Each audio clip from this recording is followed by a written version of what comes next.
$120 ming pulli ikkita kvartira olib, uni $500 arendaga berib qo'yadigan bo'lsangiz, bu sizga yiliga $12 ming passiv doxod olib keladi.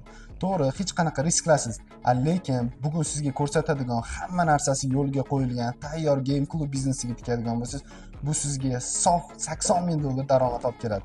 Biznes qiziqmi? Unda videoni oxirigacha ko'ring, to'liq ma'lumotlar bilan tanishtirib o'tamiz. Sergeli tumani 5-kvartal yo'l yuzida joylashgan tayyor game klub biznesi sotiladi. Joyi arenda, umumiy hajmi 240 kvadrat metr. Ikkinchi qavatda joylashgan. Arenda narxi $2350. Oylik savdo eng kamida 130 million. Ochilganiga 10 oy bo'lgan qiziqarli uchun 10 oylik otchot ko'rsatib beriladi. Bar alohida arendaga berilgan va oyiga $350 to'laydi. Umumiy oylik xarajat svet, arenda, personal uchun $3300 atrofida. Oylik sof foyda esa 6600-6700 ni tashkil qiladi. Nimaga sotilyapti degan savolga egalari restoran biznesini boshlayotganlarga finansda yetishmovchilik bor va shu sabab sotyaptilar. Tushunishingiz uchun shunaqa game klub qilaman desangiz $120 ming dan $150 gacha pul va vaqtingiz ketadi. Ushbu tayyor biznesga esa $120 ming so'ralmoqda. Biznes ichiga 80 ta oxirgi o'yinlar talabiga javob beruvchi kompyuterlar, stabilizator, UPS va yana juda ko'plab texnikalar hamda barcha mebellari kiradi. Bu biznesni xarid qilishingiz uchun yana bitta sabab. Egalari bu sohada 12 yillik tajribaga egalar. 50 dan ziyod game klublarni ochishga ulgurganlar. Agar siz bu sohani tushunmaydigan bo'lsangiz, 1-2 oy davomida o'rgatib qo'yishga tayyorlar. Bunday taklif har doim ham bo'lavermaydi. To'liq ma'lumot uchun ushbu nomerga bog'laning. Aniq lokatsiya esa Telegram kanalimizda biznesmen.uz bilan.